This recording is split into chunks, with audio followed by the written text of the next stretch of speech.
Hey guys, welcome to the Massive Iron Channel. I'm Steve Shaw. Welcome to the Massive Iron Channel. Welcome to October. Welcome to Friday, October 1st. It's a special month. My birthday is coming. My birthday is coming October 13th. I'll be 54. So probably the oldest YouTuber on the planet. In fitness, maybe. So I appreciate you guys tuning in. If you are new to the Massive Iron Live, got my hoodie on, hoodie season. It is every Friday at 11 Eastern. Every Friday at 11 Eastern. So come on back. No one wants to work on Friday. Put it on your calendar. Now, before we dive in, guys, if you're new, please don't hesitate to leave a comment, question. There are no bad questions, just stupid questions. Something like that. Okay.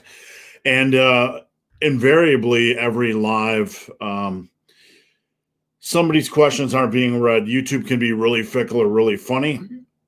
So if I'm not reading your questions, post them up again. And I am not ignoring you. If I still don't see your question, head over to Instagram at Ben the Barman, at Ben the Barman, and slide into my DM. Now, before we get rolling, a couple new things. I have a new podcast, and let me see if I can pull it up here. I have a new podcast.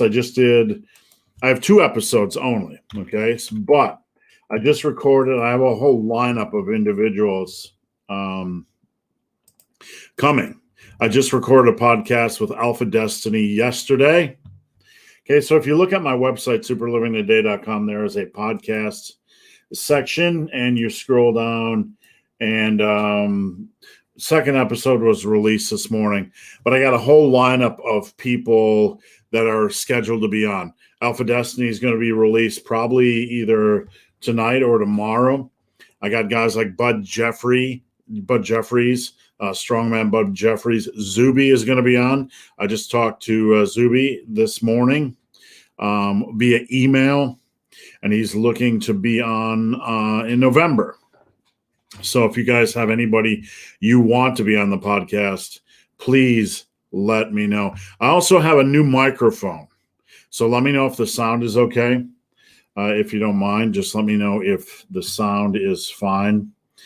And a couple other things. Over on my website, you see Team Massive. That is off to a rocking start. Now, if you don't want coaching, or if you're not sure you need coaching, this is $99 for a lifetime. As long as I live, or as long as Team Massive lives. We have a nice Discord server, and let me show you that. Okay? Let me pop that over there. Where are we? All right, so we have a huge team going on over here on Massive Iron Live. Team Massive. You have squat form reviews. You can post a squat form for review, deadlift reviews, bench reviews. We have we're putting together strength leaderboards. We're putting together monthly channels. We have Ask Fiona. We have ladies only. You can get workout help, recipe talk, etc. So head over to my website. A lot of people are taking advantage of that. Head over to my website at superlivingtoday.com and sign up. Again, it is $99, but you get that moving forward. It's not recurring monthly. So let me know how you guys are doing, where you're tuning in from, and etc. And let's get rolling. I want you guys to spam the questions. Well, we got a lot going already, so hit it up hard, guys. I like to stay on here a while on Friday. Stein is first in. How's it going, Stein? Hope things are well. Let's see. Time for the Friday +1 gathering. Yes. Richard Murray from Scotland. Hello from Scotland. I'm never going to beat Stein for first comment. Nope. Stein literally sits around with a beer in hand waiting. Jacob Daniel. How's it going, Jacob? Appreciate you joining in. How do longer limb lengths affect the bench press? I have some clients that have some pretty long arms, and what it does is if you use a more narrow grip, like almost like a close grip bench, it really creates a long pressing plane. So with somebody with longer arms, we really have to focus on maybe widening the grip a little bit over time to find a good balance between chest and tricep strength, a good balance that feels natural for the individual. So it's hard to say without looking at a video, but just know pinkies on rings is kind of the smallest you want, the narrowest you want to go for a bench. And more narrow than that's usually a little bit on the close grip bench side. But for somebody like you, if you have longer arms, you might want to start with ring finger or middle finger on the ring. Sorry, I couldn't resist. The Chimp Monkey. How's it going, Chimp Monkey? In an upper-lower split, can I do only compounds on Monday, Tuesday, Thursday, and Friday, and then do all the isolations on Saturday to save time? I'm really curious, like the upper lowers I put together for my clients, generally they're in the gym 60 to 75 minutes. So I would like to look at your program to see, what is taking, how long first off, how long are you in the gym? And I would also need to know how many compounds you're doing and take a look at the program. Are you using my upper lower? If not, go to the shame corner or go to my website, superlivingtoday.com, and maybe look at my upper lower. Or I also did a video on my upper lower, and it's free. It doesn't cost you guys anything. But I would kind of lay yours side by side with mine to see how it's playing out. But I would really have to look at yours before making an intelligent decision or giving an intelligent advice. Marwin, I'm new to the gym 2 months. Any advice to continue and how to increase the weight? I'm not in a hurry. I just want the best way. Marwin, what I would encourage you to do is first off, get a good program. Okay? First off, get a good program. And a program should not just be a list of exercises. It should not just be a set and rep scheme. It has to have a progression approach. So, Marwin, what you need is a good workout that has a progression approach, very defined progression approach, so you know what it is. Now, if you go over to my website, Super Living Today, sorry for the brightness behind me. If you go over to my website, you're going to see workouts. There's a workout tab.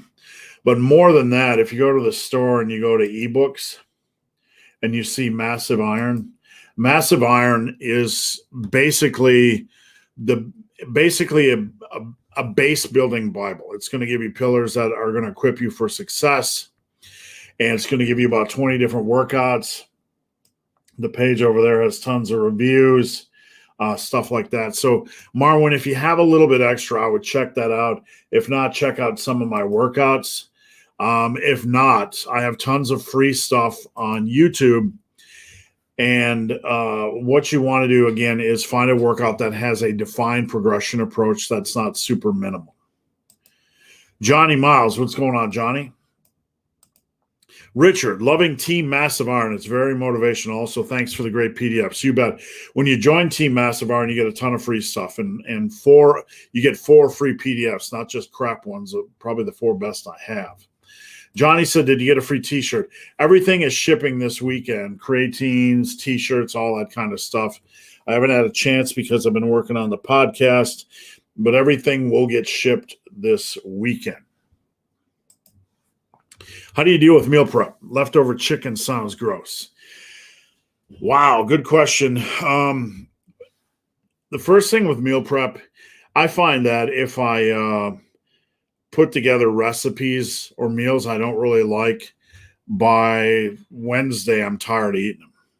So part of it is just experience, putting together things you're not going to get tired of eating. Also, it sounds silly, but at grocery stores and Walmarts, there's a lot of healthy meals right now that have over 20 grams of protein. We're not talking, like lean cuisines and crap like that. There's a lot of meals over there at the grocery stores that are that are really healthier than they used to be and have a lot of protein. And a lot of times you can find there's so many different varieties. A lot of times you can find sales on these, so keep an eye out on that. And if you want a meal prep service, if any guys are interested in the meal prep service, Flex Pro Meals is something I use. I have no affiliation with them, but Flex Pro Meals, they give you a bunch of choices, 700 to 800 calories, 300 to 500 calories, and you can kind of mix it up when you want. So I'm a big fan of that as well. Great food, tastes great on average. Beyond that, I would think of simple stuff you like to eat, like chicken and broccoli. Nah, right. But like for me, I like to eat rice and eggs. So that's a real simple thing to make. But you got to find some things that you really like to make. Don't make a ton of it just to find out you don't like it. Just keep it simple. Big Spoon Bear. Let's hope work doesn't interfere with my viewing pleasure today. Yes, I agree. None of us should be working today. We should all be focusing on our gains and our progress.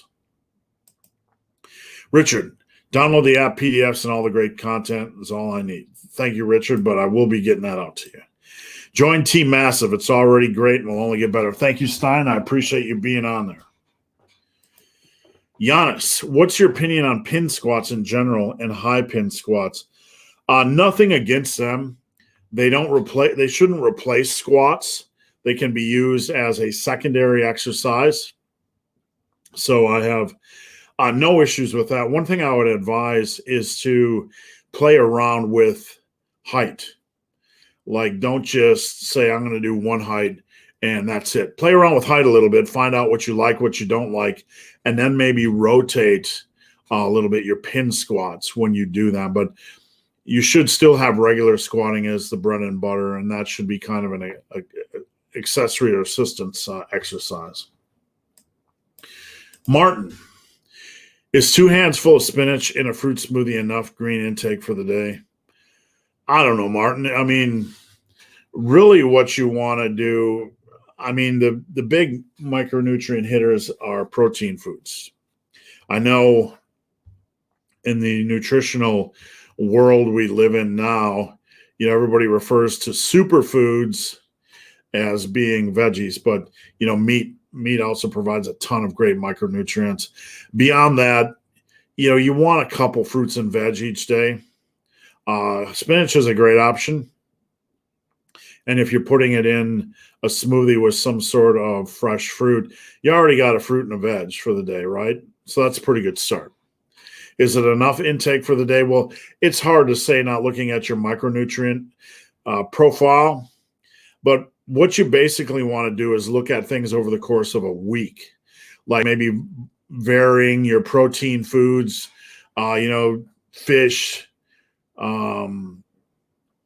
pork, turkey, beef, chicken, shrimp, that sort of thing. Vary it a little bit and kind of vary your fruit and veg just a little bit. It doesn't have to be crazy. I mean, you don't have to have 10 of each week, but by varying, maybe have 3 go-tos each week. It could be strawberries, blackberries, and an apple or an orange, something like that. And for veg, it could be onion, spinach, something else. Toss in mushrooms. I know mushroom isn't a vegetable, but it's still a plant-based food. So things like that. Just try to have a minimum variety each week. Is it important to warm up small muscle groups as you would large muscle groups? Not generally. Once you are done with your compounds and you're moving on to smaller muscle groups, I like to do one feeler set. Like if let's say I'm doing a back and bicep day and I've just hit like 4 big back exercises. And let's say I'm moving on to dumbbell curls. I'll do a feeler set. Let's say I was starting with 50 pounds on dumbbell curls. I'd probably just grab 25s and do a set of 6 just to feel things. I want to make sure the muscles feel okay. I'll kind of get a feel mentally for the movement pattern. It's not going to take a lot of time, and then I'll just hit it. So You don't have to do a lot for them generally, unless you're doing something like close grip bench for triceps, and then you might have to do a few more warm-up sets. How many hours do you work every week? That's a really good question. I just want to encourage you guys, feel free to post up off-topic questions. It's very rare that I ever get a day off, and I'm not complaining. Doing what I do for a living is a pure joy. And I actually am trying to find ways where I can do more, find more time for podcasts and other things. Because I'm not young anymore and I want to get my information out there. It's important to me. This is my life's work. It's not just a hobby for me. This is my life's work, equipping you guys so you can equip the next generation. So I own a downtown property in the city I live in. Down here's the first floor. My wife's business is that way. This is my office, and I have a gym back that way. 2-room gym, and I live upstairs above where I work, so no commuting. I literally get up, take the dogs out, grab breakfast, and start working every morning right out of bed. And do I take any breaks during the day? Nah, not at all. No breaks. I'll get up to take a leak. I'll get up to grab a drink. But my day usually flies by. It's usually packed full. At most, I might go sit out by my wife a couple times a week for 5 minutes and take a break. But I work straight until I'm done, ready to get out of here. Sometimes that's 4, sometimes that's 7. But once I leave out of here, I might go run, might go work out. And then after I go upstairs and eat, then I'm back on doing client work for an hour and a half every night. So weekends are pretty much the same. Weekends, I get in my office on Saturday morning. I work for 2 to 4 hours doing client work or workouts, and then I go out and run. And Saturday is usually the only time I get free time. So usually by 2 or 3 on Saturday, we like to do something for couples. But Sunday, I'm back in here. And Sunday is usually a full day, at least 6 hours. So I work a lot. I have a limited amount of time in the gym. That's why I'm asking. Yeah, you just want to kind of prune your warm-ups and don't worry about isolation warm-ups. Do a quick feeler set. What's up, Big Spoon Bear? DQ Patrick. I turned 55 September 26th. Glad to have you on, DQ. Old man crew.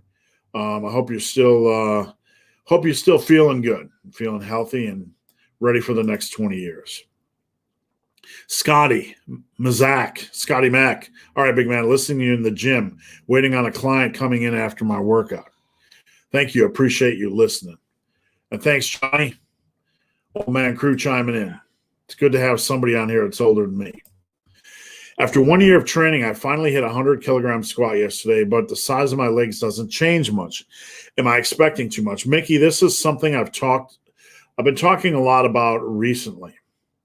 And there can be a learning curve to the squat, meaning form. And during that learning curve, you might not get a lot out of it. So with that said, I'm not sure where you lift, Mickey, but you want to make sure you also have things like leg presses, hack squats, leg extensions, lunges, Bulgarian split squats, other things for your quads.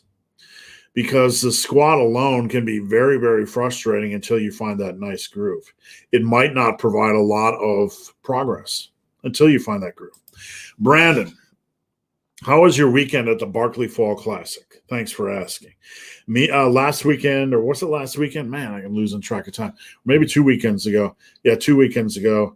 Me and my wife ran the Barclay Fall Classic. I did not finish. My wife got pulled. She missed the last cutoff by 20 minutes and almost finished the Barclay Fall Classic. It's listed as a 50K. We kind of figure by what we experienced that it's closer to 60K, and it's ridiculous. It had 5 hours of torrential rain, one of the worst rainstorms I've ever seen. And people were coming back in thermal blankets, hypothermia. A lot of people coming back with hypothermia because they went out, just normal running gear. There are periods where you had to go uphill at an incline so steep you couldn't stand up. It was a complete mudslide, and you're pulling yourself up by roots, and the course is completely filled with thorns. It's ridiculous. It's just absolutely, utterly ridiculous. The first 2 hours were straight uphill. And I've had some people go, well, no shit, that's what trail running is like. Yeah, that's what trail running is like, but not like this. I've never experienced this before. So it was extremely fun, and hopefully we already put in to go back next year.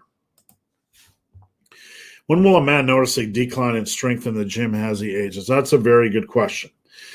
I have not noticed a decline yet at age 54. I'm sure it's coming. I think if you focus on sustaining a reasonable amount of strength, let's say instead of trying to work on low rep stuff, let's say you get to 185 for 3 sets of 10 on the bench, or 205 for 3 sets of 10. Focus on sustaining that. It's going to be a lot easier than you think. And you don't have to prove your strength by squatting 4 or 5. You could squat like 275 for 3 sets of 10. And that's going to be strong. And if you can maintain that, you're going to maintain your strength. You're going to maintain your muscle. Maintaining strength and muscle is easy. And the pitfall is trying to punish your body to do so. Do I have any science? No, there's just not a lot. I mean, a lot of the big guys, die in their 50s and 60s. So the best thing you can do is keep your body weight reasonable and keep your training reasonable. Once you have strength, don't continue to punish your body. Just try to keep it up with a reasonable program. Wade says, no way, I love Zubi. Yep. Just got an email. I actually messaged Zubi on Instagram, and I was surprised to get a response, but really happy because there's some people in this industry or in any industry that, they're so swamped and they're not very well organized on social media. He got back to me, not his people, and said he'd be very interested in doing it. And then I sent him some information. He got back to me this morning. So we're going to hook up sometime in November. Really excited to have some folks on my podcast that aren't just the same old, same old. No problem with the same old, but just nice to expand things a little bit and get some fresh voices. Paul from Albuquerque. How's it going, Paul? The Chimp Monkey says the mic is perfect. Great. Glad to hear it. Didn't want it to be too loud. DQ Patrick. I hit a lifetime bench at 54 just a few months ago. That's brilliant. That's what I love to hear. BKS Gaming. Thoughts on using a dip belt to do something similar to belt squats if you don't have access to the belt squat machine? Yeah, there's guys that do this. They set up some sort of platform boxes or aerobic steps or whatever you have. You just want to make sure it doesn't slide or move off to the side or it's not going to tip or whatever. But yeah, you can certainly do that. And you can add a weight vest, which doesn't add a lot, and they're super expensive. A backpack full of crap, right? There's a lot of ways you can get it done. A lot of ways you can add weight. Harut, what's going on? Happy October. DP, I lost strength after vaccine against COVID-19. What I found with a lot of my clients that took the second shot is a lot of them tended to be down for the count for a few days. So that's not unusual. I don't know if they specifically lost strength from the vaccine, but I know because they were down for a while, they might have felt a little bit zapped. I'm a new lifter. Will you please been lifting for 6 months today, and my PR and everything so far with the barbell is 100 pounds. And I only have 25-pound dumbbells, being that's all I can afford at the moment. Just work with what you have, man. I mean, on the dumbbells, If I only had 25-pound dumbbells, I'd be doing rest pause work. I'd be doing supersets. You just work with what you can. Just work the heck out of what you have. BKS Gaming, are doing ring dips okay as a replacement for regular dips? Are they okay? Yeah, they're okay. I want you to tune in. I think I'm going to release the podcast I have with Alpha Destiny after I'm done with this. And we talk a lot about calisthenics and ring dips. We talk a little bit about ring dips. So, yeah, they're fine. They're a little bit different of a movement, but absolutely. Cody, got your book in the mail. Thanks, Cody. Appreciate you ordering it. And Cody says, thank you for the masterclass. That's a very kind thing to say. Thank you. Charlie, how do you see an ABC week changing the main lifts variations, bar, dumbbells, body weight, machines, etc., and progressing in all of them at their pace? How do you see an ABC week? Are you talking about, Charlie, like a full body? Like when you say ABC, are you talking about a full body with 3 very distinct workouts? The best way, if that's the case, one of the best ways to do it is a heavy, light, moderate, heavy, light, medium type of day. So you have a heavy lift like bench. Let's say you're doing bench for 3 sets of 6, heavier, lower reps. Then you can have a light day, which could be, let's say, dips for 3 sets of 12, adding weight when you can. And then you could have a moderate day. Let's say dumbbell bench for 3 sets of 10 and adding weight when the last set gets to 12. So I'm not sure if I'm answering your question, but each one needs a distinctive progression indicator. So it's best if you're doing a full body to kind of do an HLM, rotating between lifts, the impact of lifts, and also the type of exercises. So you don't have a heavy day where you do all heavy work, like squats and barbell rows and deadlifts and bench. You kind of rotate it. So Monday might be heavy bench and heavy squat. Tuesday might be deadlifts, Wednesday might be deadlifts. Friday might be heavy rows or whatever, if that makes sense. All right. Did you ever program high volume 20 or more per muscle group? No. Never did. I just don't find any value in it, simply because when I am working sets hard, it's really hard to get to 20 per muscle group. It's hard. You're going to have to sacrifice something. So, and you're going to live in the gym. I don't think it's necessary. You could do a specialization program where everything else is reasonably normal or slightly less, and then a high volume for one muscle group, but I wouldn't do it for all muscle groups. Morgan Robert, not working out legs due to lower back herniation. Should I do more than upper body twice a week? No. You want to focus on quality workouts, and that's fine. And Morgan, are you able to do lunges, sissy squats, leg extensions, or anything for your legs? A little bit would help. What's more optimal order? Squats, calves, hamstrings, leg extensions, or all quad exercises, then all calves? Really, it comes down to the impact of each exercise. So it's not as simple as just putting things grouping by muscle group or even, it really comes down to lifts for me. So I would do squats. There's a couple ways to do things. Let's say in your leg workout, you have squats and RDLs, Romanian deadlifts. Both of them are hard. And let's say you have leg presses too, or hack squats. What do you do? So I find squats and RDLs are the most challenging. So I might space them with something a little bit easier in between, just to kind of catch my breath, but still be able to work those things hard. Or you could go in and just get them out of the way. It doesn't really matter. I would generally not do the lighter exercises first, unless you've built a good amount of strength and you want to do some pre-fatigue work strictly more for hypertrophy. Justin joined the Discord today, and the first person I saw there was Stein. Yes, Stein is everywhere. Stein is the man. Melanie, what's your thoughts on lifting more than once a day? For example, if you missed a day and want to catch up by doing a deadlift workout in the morning, that's fine. The only thing I would recommend is try to have at least 4 hours between workouts. And after your initial workout, you want to have probably some simple carbs right away, not a lot of them. And then maybe you got to be real aware of your meals, where your meals are, so you can go into your next workout not full, but feeling pretty, ready to go.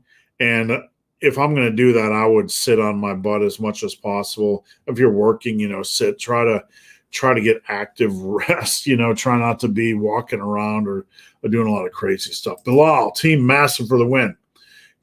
All these great people are on Team Massive, and I hope you guys will come over and join. Bree from Mongolia, one of my favorite people on planet Earth, 12 hours ahead. Bree is connecting with us from the future. Brendan, can I train upper body with back herniation? I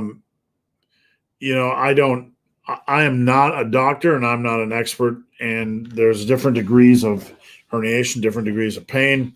I would consult your doctor. I'm not going to give you the approval, because if it were me, I'd want to know the downsides, and you'd have to talk to your doctor about that. Greetings from Scotland. Have you ever worn a cheese head? Yes, I have.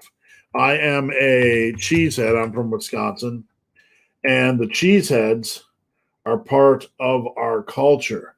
And if you guys do not know what a cheesehead is, if you're not in the United States, there are these little things that we wear on our heads at not just Packer games, mostly football games, but also, I don't know, just randomly because we're cheeseheads. So yeah, I've owned a cheesehead, wore a cheesehead. There's actually a cheese shop when you come into Wisconsin where you can buy stuff like that when you come into Wisconsin from Illinois. Justin P, Jeffrey Verity Schofield, or Sean Nalawani. Yep, I'd like to have them both on. Jeffrey is about 12 hours ahead of me, so I've talked to him occasionally.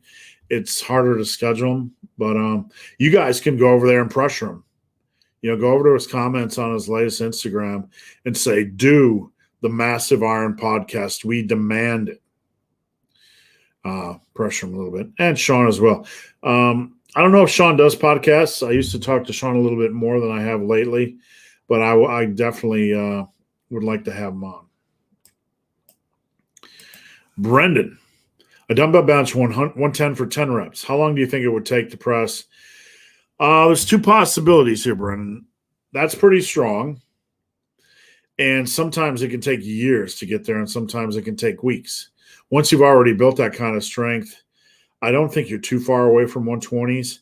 After that, it's going to get it's likely going to get exponentially more challenging.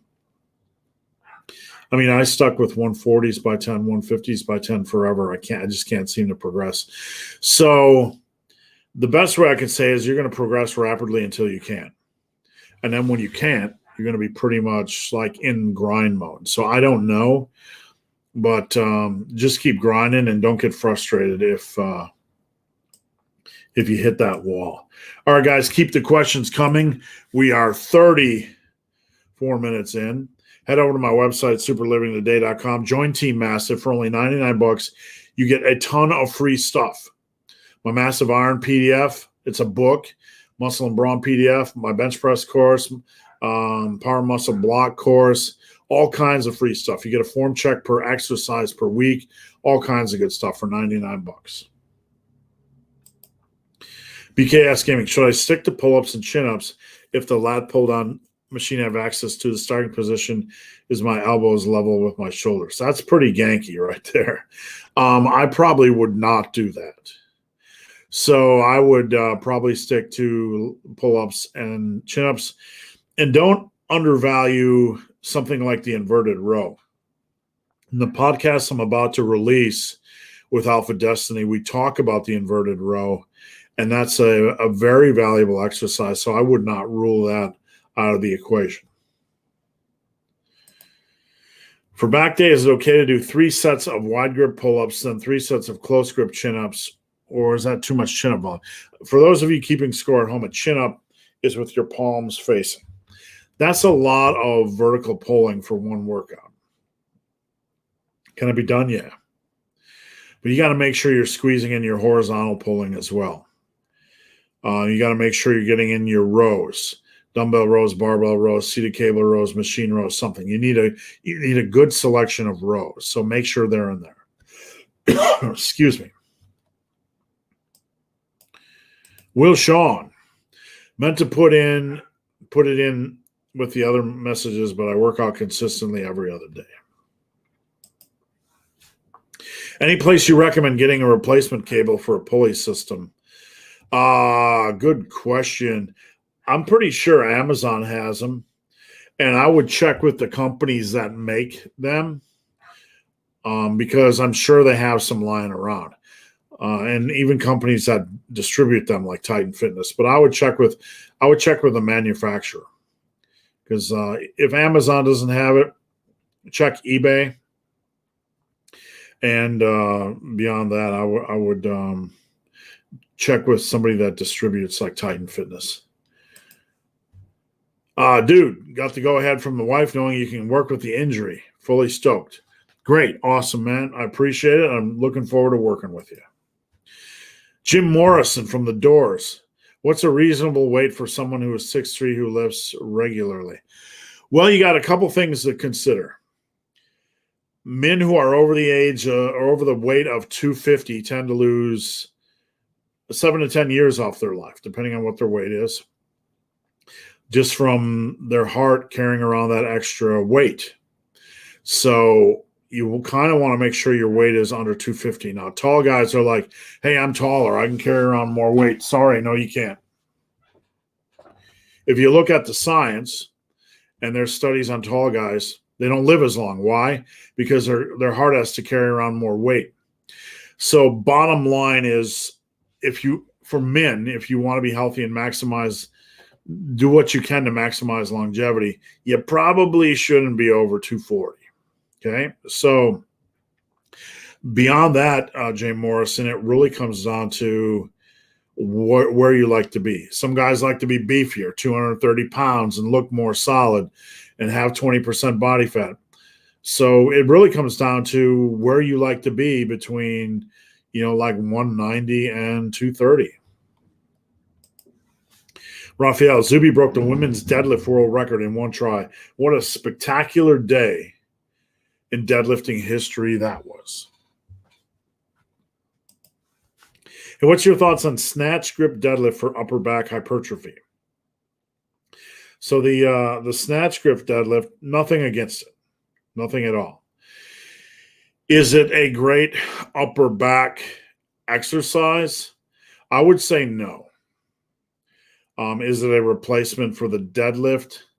I would say no. Is it something you could supplement with the deadlift? Yes. I do not know, though, specifically if it's really great for upper back work. Because your arms are wider, it's going to pull your torso and your head lower to the ground. And I would wager it's probably going to be better for your erectors. Don't get excited, guys. I didn't say erections. I said erectors and your lower back. But that would be my gut instinct. Rico Santana, thank you for everything. Thank you, Rico. This channel really changed my life. It is an honor, and thank you kindly for those words. Sebastian, does different training splits affect the joints, ligaments, tendons? Yeah, absolutely. Any variable can affect things differently. And that's why, when we look at lifting, we tend to look at lifting as only muscles. But we have other things going on. We have other systems in the body. We have joints and ligaments and tendons and central nervous system and everything. And that is why it's important to find out what lifts work good for you, what lifts feel good for you, and to move a few pieces around the puzzle, try different splits, etc. DBJMK, have you ever deadlifted on magic mushrooms? No. Back in my college years, I did magic mushrooms a couple times, but usually when we were hiking. Favorite upper back exercises? Man, that's a good question. My favorite, dumbbell rows by far. I just like dumbbell rows. Just my favorite. Barbell rows I'm okay with. I love seated cable rows and probably dumbbell rows more than anything. Does rest pause count as a single or multiple sets? Doesn't really matter, Sebastian. What you want to look at is like cumulative overall reps per week. So it depends on how you're doing it. There's literally hundreds of ways you could do a rest pause set. Jaden says, Hope you get that sorted, Jaden. Sebastian, in a full body workout, should you alternate which muscle you start with? It depends. There's no right and wrong answer to this. It really depends on your structure and what exercises you have. I'm not going to start with chest each day. No way. When I do a full body, let's say Monday is squat and bench, you're going to have a couple of big compounds in each day, right? So on Monday, you might have to do squat and bench. I would probably do the biggest hitter first, like squat and then bench. On my full bodies, a lot of times Wednesday is deadlifts. So I like to do deadlifts and overhead press on the middle day, and then on Friday, something different. So a lot of it's pragmatic, which is the biggest hitter of each day. Mickey Chan, if I train legs twice a week, should one day focus quad and the other day focus on glute and ham? Well, that would not necessarily be training legs each day. That would be a leg day and a glute and a ham day. Does that make sense? So what is better? There is no better.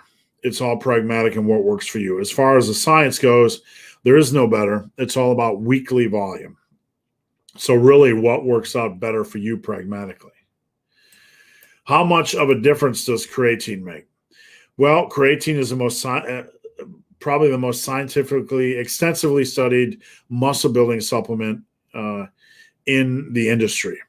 It has proven benefits from everything from brain performance to athletic performance. Is it going to be a big difference? No. Is it going to be a 1% difference? Yes.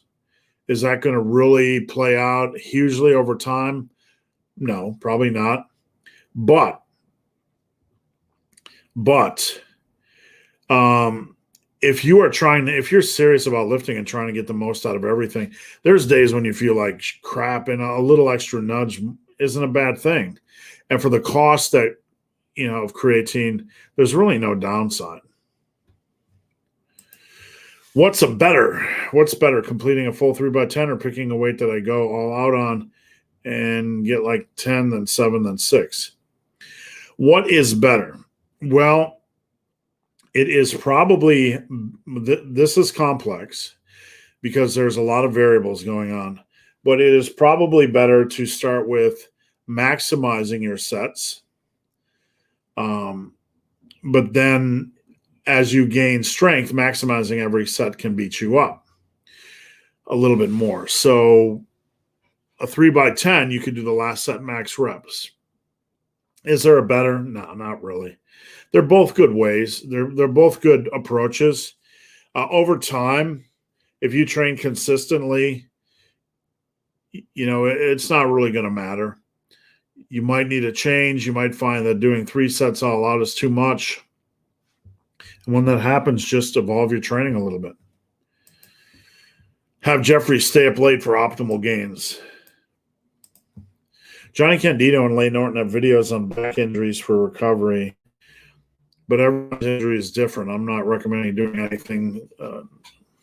Okay, we're talking about the back injury. I got it. I am your one viewer on Facebook. Thanks. Thanks, James. It's funny. I always run these on Facebook, and I'm kind of wondering why I do, because Facebook really has no interest in it. Just seems to have no interest in working with anything that doesn't want to work with. Like YouTube, they're like, nah, bro, we're good. Like, nah, bro, we're good.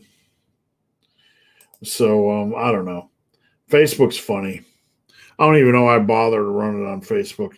Maybe when I die, we'll have a record of all the crap I said on Facebook. All right. Using creatine have any effect on trying to lose weight? No. Weight loss is about fat loss. Okay. So body composition is about muscle versus fat. How you look comes down to muscle versus fat. And if creatine is going to have you gain any weight, it's going to be muscle weight, which will make you look better. So if you just want to drive the scale down for, say, a martial arts competition or a wrestling competition, then creatine is probably not something you want to use heading into the competition. But it's not going to add fat weight. It'll only add good weight, make you look better. Pulls are effective for spinal erectors and traps, 100%. Absolutely. Elections don't get me excited, but they do get my woman a little bit giddy. Well, we're talking erectors and erections, not elections, Brett. Just for clarification. I'm weary of doing RDLs yet, but doing them light. Well, an RDL is something you need to do the right way. If not, you're going to get hurt. So BKS Gaming, what I would suggest is to take a video of them and let me take a look. And I'd be happy to take a look. Just maybe do it from the side. Guys, we're about 46 minutes in. Keep your questions coming. If not, I'm going to pull the trigger and hop out of here. But if you're new to the live video, don't hesitate to post up questions. We got a lot of viewers that watch but don't post up questions. I'm here for diet training, nutrition, supplement questions to a degree, off-topic questions, etc. So flood the questions. If not, I'm going to hop off when we run out. How do you know when you have joint problems or are just under-recovered joints? Well, if you consistently struggle like to go up and down stairs or your joints constantly ache, then you probably have a joint problem. Under-recovered joints or overuse injuries, that, like if somebody has beat up joints or they're starting to feel, like if you start to feel beat up in your joints, that's probably an indication that you might need a deload or adjustment on your program. If you have chronic, consistent issues, that's probably an indication that either you've been beating the crap out of yourself for a long, long time, or that you need to adjust your program a little bit. Yeah, Brett says, spell check got my first comment. No worries. I'm wary of doing single leg RDLs, but I do them light. Well, you can't let fear prevent you from doing an exercise. There's proper form, and you got to work on proper form. If you're going to do something and do it light, you're getting no value out of it. So I'm not criticizing you, BKS, but either you need to do it and commit to it, or you need to find some other exercise you can commit to. Felix, are you ready for the MLB postseason? 100%. It looks like Baltimore might have a chance of knocking Boston out of the playoffs, which is interesting. And St. Louis has been rolling, and it looks like they're going to have to play L.A. or who else? L.A. or somebody else. One of the big hitters, L.A., and then maybe San Francisco to have a chance to get to the NLCS. So pretty interesting. If strength and power is the end goal, what would you recommend, pendlay rows or over barbell rows? Barbell rows, as they get heavier, tend to get sloppy, but your body tends to get more upright. And I don't mind people starting with barbell rows, but eventually they have to progress to pendlay rows. Pendlay rows are friendlier on the lower back in general. And because you get to set the bar down, you get to focus more, in my opinion, on really driving the weight back and getting building some good back strength. So either one can be fine for strength. But I think with barbell row, when it gets heavy, it's too unusual and uncomfortable, and I don't think it's the best in the long run. Training using a mixture of yours and Dorian Yates' philosophy and concentrating on full body split into 2 sessions and compound exercise has saved me from COPD in just under 8 years. I appreciate that. And I appreciate you telling me. Thank you. And just keep training hard, stay strong, and doing what you're doing. Big, hairy, ugly dude.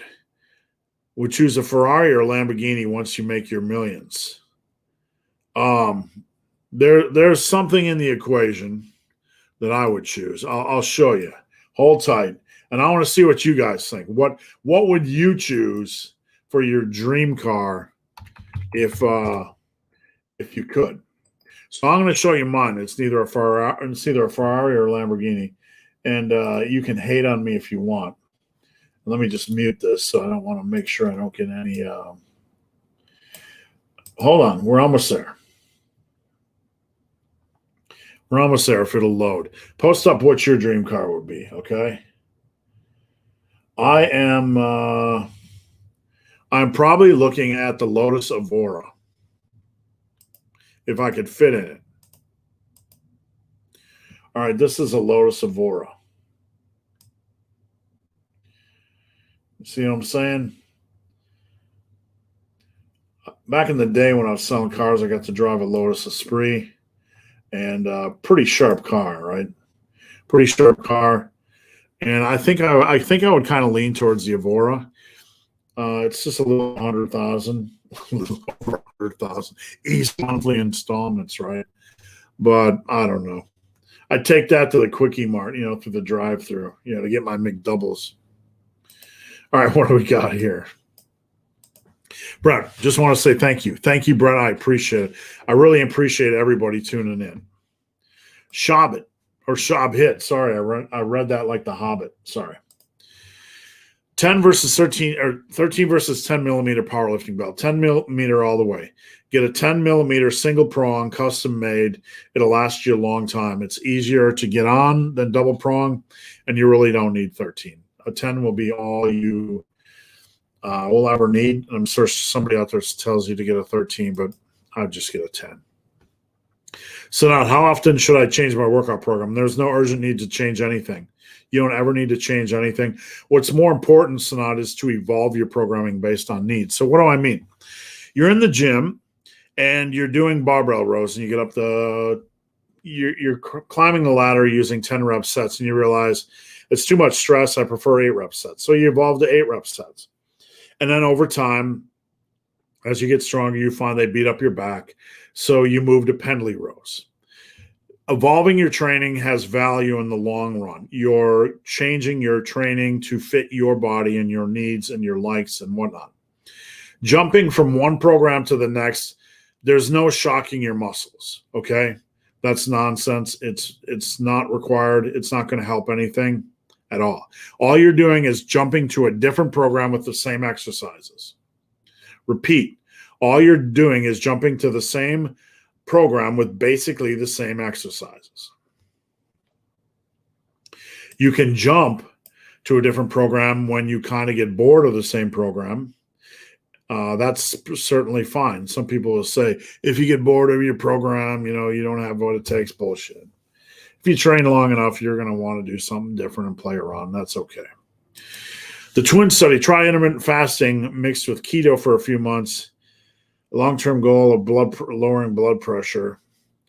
Thoughts. I think what I would do is ignore the word keto. Okay? And this is optional, but you can do with it what you will. But if you focus on meats, fruits, and veg, okay, and not hitting some random ketosis goal, because there's no benefit in hitting ketosis for fat loss. None at all. None. So therefore, what I would focus on is meats, fruits, and veg, right? Because it's hard to overeat that. You don't have to worry about ketosis. Drop out the rice and, the really heavy starchy stuff like peas and corn and things like that. If you do that, you're going to be fine. And I think that's a better option. You can still have bacon. You can still have beef. But you just don't have to worry about the whole ketosis thing.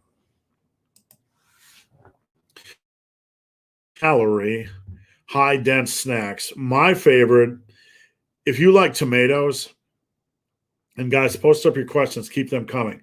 I want to see a billion questions. Keep me going. Let's get this to 2 hours. If you like tomatoes, what I want you to do is get 2 or 3 of those suckers and slice them up, dice them up. Add a plain Greek yogurt in a bowl, add a little bit of salt, and then some Frank's Red Hot. It's a huge meal for like 250 calories, and you got some protein in there. Tastes great. And for me, it satisfies that salty craving that I have at night.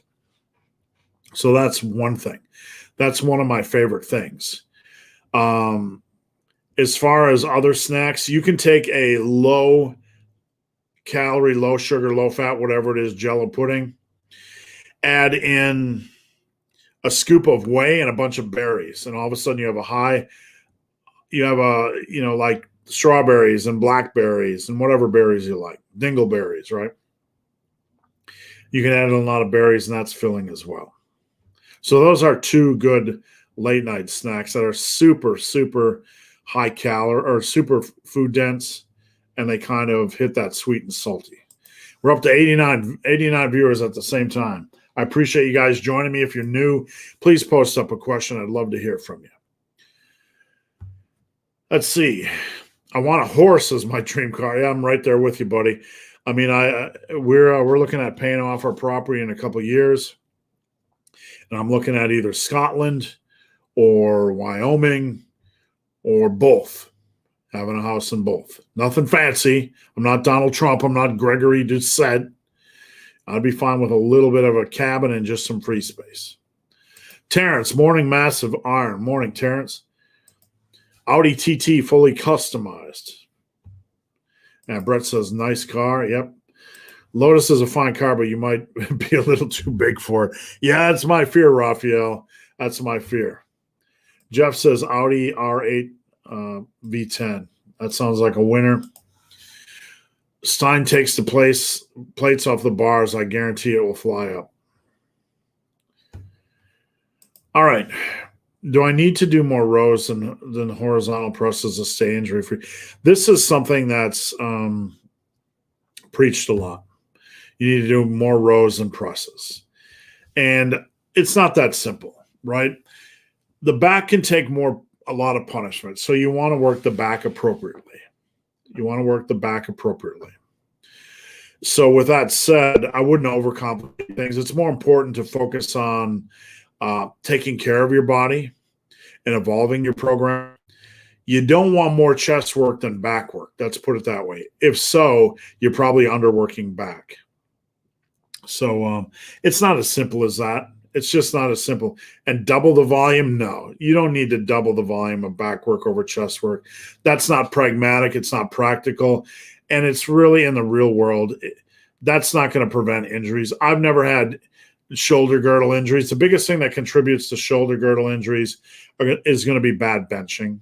So just keep that in mind. Is this the new Greg sponsored athlete? No. In fact, if you head over to my podcast, Massive Iron Podcast, and you go to my website, there's a tab. Head over there now, folks. Well, no, not now. Stay here. There's a tab that says podcast, and my podcast episode number 2, and you can find it on Spotify as well. I talk a little bit about why I am not going. Greg invited me to be on his channel, and I'm talking a little bit about in my podcast why I won't be on his channel. So check that out. Thanks, man. Thanks, Stein. Avora is a cool car. I'd take a Lamborghini. Right now, I'd rather just invest the money in a nice amount of land and get away from people a little bit more. All right. Scruffy like a boss. Getting excessively sore the days after benching. Nothing wrong with that. That probably means you're doing something right. If that is the case, though, you want to adapt your frequency around that. So if you're doing a full body and you're incredibly sore, it might be a better idea to move to an upper lower or body part split until your body adapts a little bit. We have to be very pragmatic in our programming and not stick to something just for the sake of sticking to something. BioLane flexible dieting.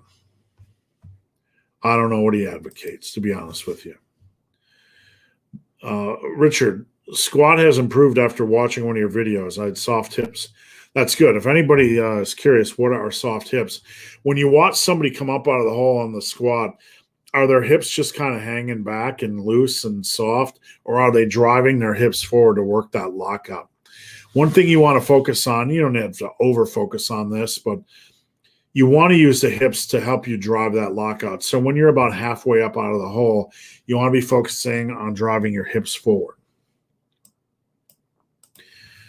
Would you recommend doing neck isolation exercises? No.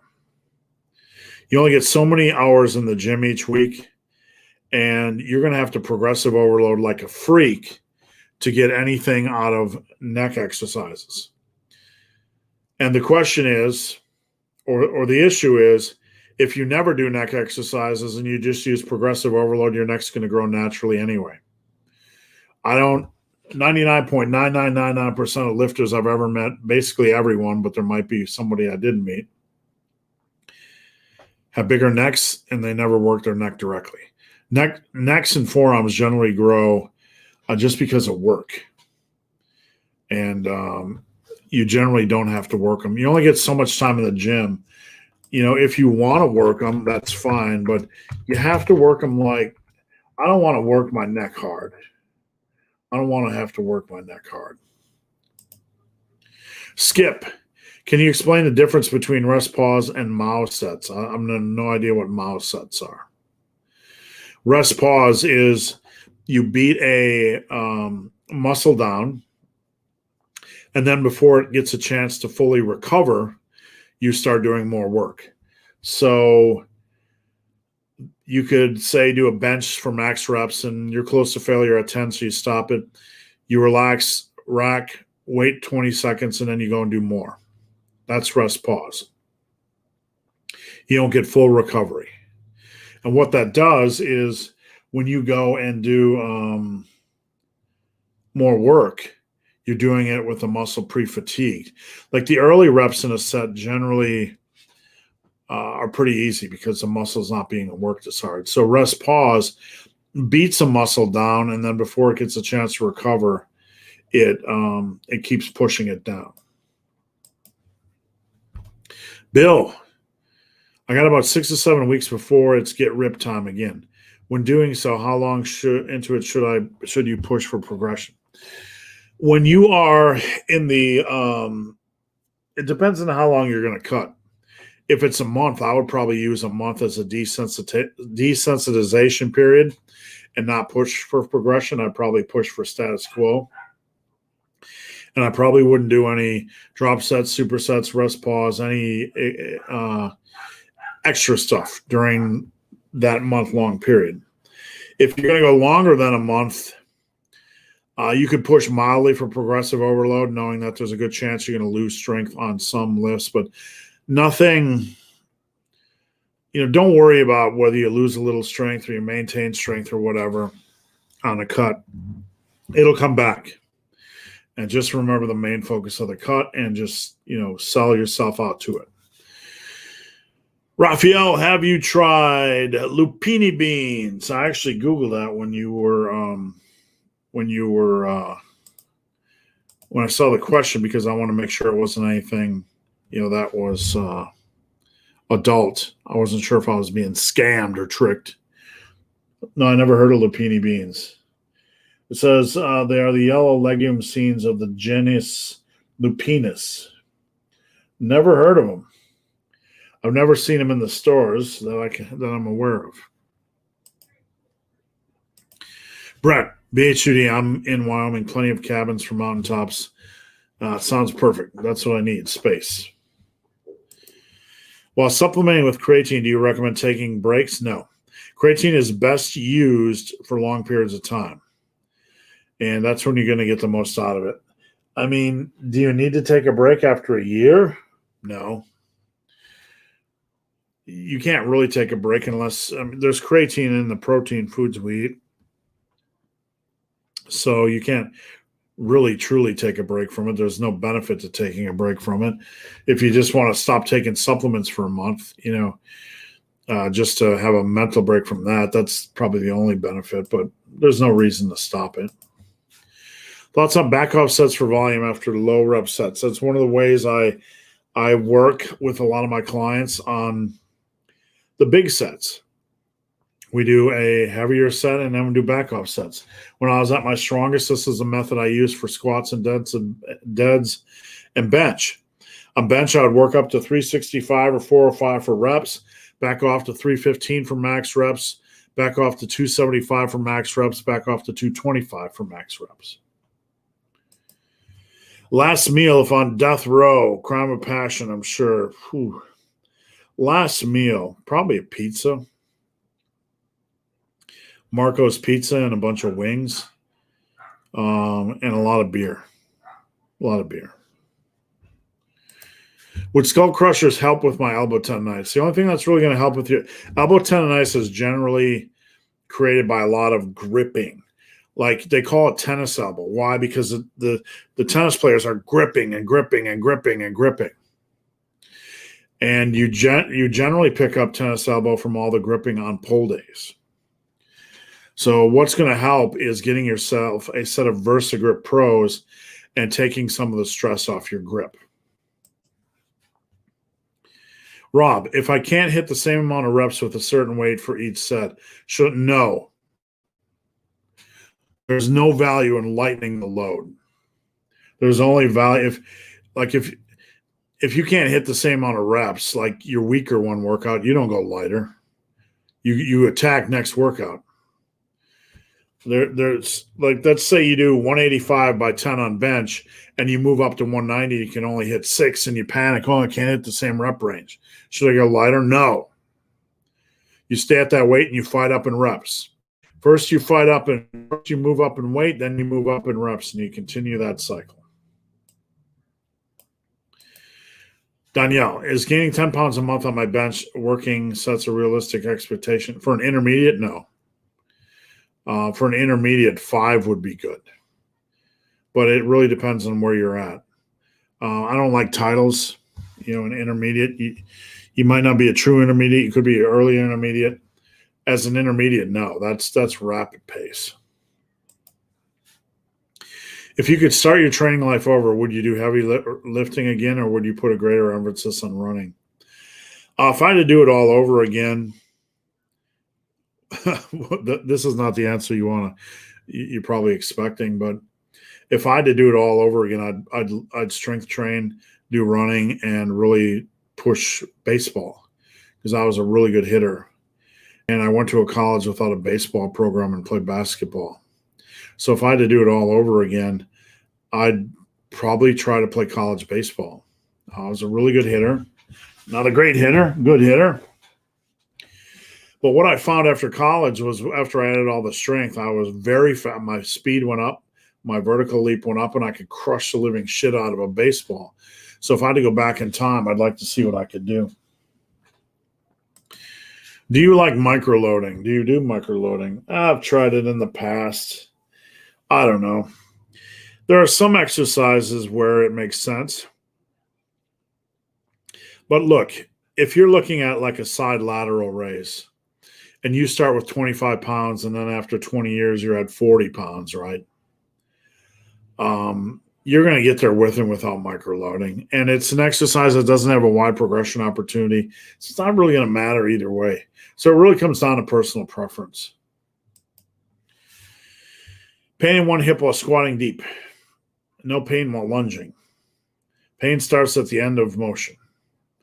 The only thing I could do is look at your form on exercises to see if there's any issues. And you can send it to me on Instagram at Ben the Barman. Terrence, anybody see that video of Dave Tate coaching Alexander Meadows on the squat? Rest in peace, John Meadows. I have not seen anything. No, I haven't watched a Dave Tate video in a while, but I'll check it out when I'm done. I get bad insomnia from creatine. Tested like 3 times over the last 2 years. No, I've never heard of that. Do you take it with something? Is that like with a pre-workout, or is that straight? And no, I don't snort it. That's good to know. Same with accessory movements. I'm not sure what we're talking about, Rob. I'd have to go back. No, you never drop weight. There's no value in dropping weight. There's no value in weakness ever. The only time you want to drop weight is if your form's dangerous. I've never done body part splits. Keep switching to push-pull legs. After seeing your videos, I'm doing a body part split and enjoying my workouts. That's great. You can really work a body part split, and some people like me really like them because you can really focus on one body part a day, and that's something I enjoy. 4 questions left, guys. If you want your questions, post them up now, or else I'll be hopping off. Chris, how would you optimize stabilization with dumbbell chest press? Not really sure what unstable issues you're having. Are you new to lifting? You could have some neuromuscular instability, and that'll improve with time. So I would really have to see the video, Chris, to kind of see what's going on. And you can send it to me on Instagram at Ben the Barman, or have it on my website, superlivingtheday.com, and join Team Massive. Come on. Join Team Massive, folks. Ian, good to see you. If I bench after squats or deads, my lower back cramps up. Don't over-focus on arching, Ian. Like, don't, and Alpha Destiny, and I talk about this, and I'm going to release a podcast when I'm done. Don't over-focus on arching. Focus on moving the weight and getting stronger and not having your arms flared. That's my best advice. Peter, straight. Not sure what we're talking about. Oh, straight creatine. I got you. I probably wouldn't do it then. I mean, it adds a little bit of benefit, but are you going to die if you don't use it? Nah, not at all. I love the people that are on. Never mind. Would you? I was going to make a joke about creatine, but we'll save that for another time. Tiger Tamers, would you consider strength training for a volleyball player? I'd consider strength training for every athlete. Strength training will improve your vertical leap, your speed, and strength training will improve, probably lower your risk of injury. If I bench, got that one. It was just a repeat, sorry. When trying to build muscle and strength, is it wrong to get past 20% body fat? Not really. Once you get past 25%, then I would probably have a come to Jesus talk with yourself to see what you're doing. Some guys, it depends on your overall body weight and you're in whatever, but 25% is probably the limit I'd recommend for anybody. Do you still do rack pulls? What I have, and this is a very good question, Rico. If you guys go over to Titan Fitness, and I have no affiliation with them, okay, but it's where I like getting my equipment because it's quality equipment and they have great service and ship it out quick. If you go over to Titan Fitness and you search, what are they called? If I search deadlift jack, will that? Deadlift jack, no. Deadlift jack is not it. Let's see, strength. What is it called? I can't remember what it is. Strength accessories. Let's try strength accessories. Where are you? Where are you? Oh my goodness, I can't even think of it. I can't even think of the name. I have a thing that jacks the bar up off the ground. What in God's name is it? There's a thing at Titan Fitness that I'm completely getting a brain fart right now. A thing on Titan Fitness that lifts the bar off the ground, and I cannot find it on here. Anybody know? I've talked about it before. Let's see. Deadlift jack. Yeah, try the deadlift jack, but it's not a deadlift jack. You're pulling actually off the floor, and I don't see it off here. So, but it's got things you connect to the end of your barbell, and you can lift it up and adjust it higher or lower. And I don't know why I don't find it under strength accessories. It should be under there, but anyway, I do those. All right, what do we got here? How do I get more explosive reps? It depends on what you're doing. What lift are you talking about, Stein? I'd be happy to help, but what lifts? How accurate are 1-rep max calculators? Pretty accurate. I mean, there's going to be some variance with muscle fiber type and stuff like that, but they're fairly accurate.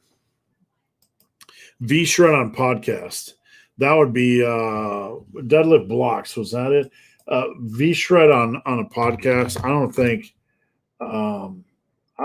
V-Shred actually exists. So it'd be impossible to find them. So somebody mentioned what they were, and that's exactly what they are. Deadlift blocks, pulling blocks. This is what I have, and you can see you can add them on the end of your barbell. These are great so you don't destroy your bars. And you can jack them up higher and higher. You can see they have pins here. So you can do high rack pulls, low rack pulls, that sort of thing. You can get it low to the ground or high to the ground. And this is what I use right now. And it also makes it easier to change plates. So I keep it at the lowest setting in my gym. And it's only a couple inches off the ground. Allows me to easily change plates. Huge fans of these things. Huge fans. Where are we? Let me get rid of that. How can I fix hunch forward shoulders? Bad posture. The only way I know of, Rafael, is to attack your upper body equally, get your back strong, your shoulders strong, and your chest strong. Get everything strong up there. And hopefully in the process, everything will neutralize or come back into place. Would you consider isolation exercises for lower body strength training or stick to the basic compounds? For legs, it's a good idea to have squats, leg press, and or hack squats, and then maybe lunges or Bulgarian split squats or leg extensions. And leg extensions, you have some room for progression. Lunges, you have room for progression. So I would have a mix of those. I think that's a really good mix. And thank you, BKS. I appreciate it. Swapping out squats for lunges, no. They're not equal exercises. They're not equal in intensity. A lunge is kind of like the icing on the cake. It's not the cake. And Stein had it as well. I was thinking on pressing movements like bench press. You really can't work on speed other than just working on strength. Strength will build speed. So you don't need to drop the weight into speed work. So Stein, as far as power, developing power, listen to the podcasts I have coming up with Alpha Destiny on benching. You want to get your triceps strong. You want to get your shoulders strong.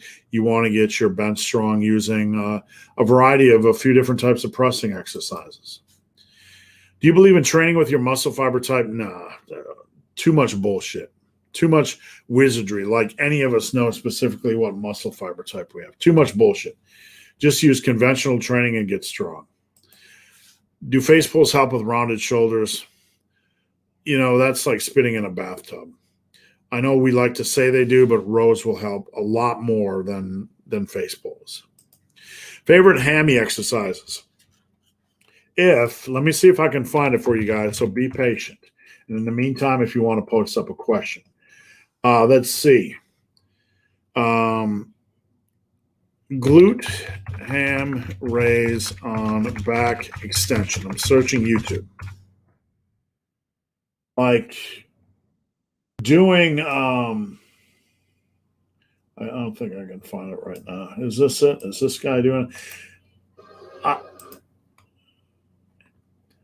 I do these on a back extension machine.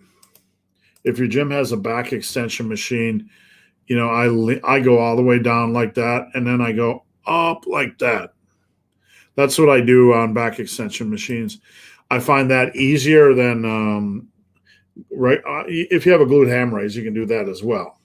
But I like the glute ham raise on a back extension machine or glute ham.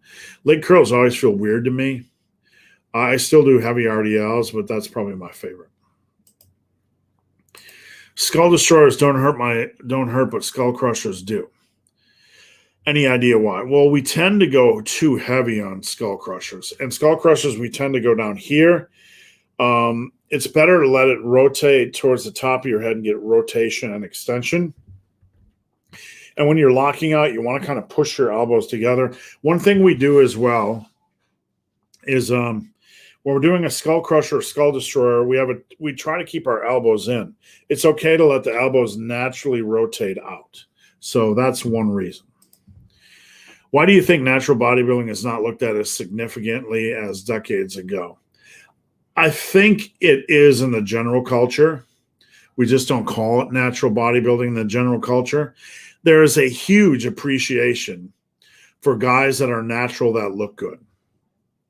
Look at like 50-year-old guys like Frank Grillo or, Wolverine, right? Hugh Jackman. Guys that look great.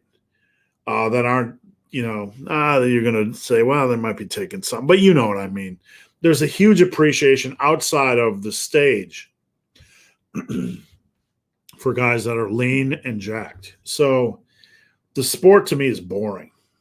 It's like, how can we line up 17 men that weigh the exact same? Because it's natural bodybuilding. I'm not trying to piss in your cornflakes if you like natural bodybuilding, but let's be real here. I mean, because of natural limitations, you're going to have 20 people up on stage that weigh about the same thing. So it's just kind of a judging match. And I don't think it's a lot of fun for the average person. NADPAD, I do glute ham raises and superset with lying ham curls. That sounds good. On back extension machine as well. That sounds super solid. Whoops, I skipped a question. Could I implement rack pulls on your massive ultimate 28-day cycle? No, not at all. You could either do it, don't be afraid to change the program.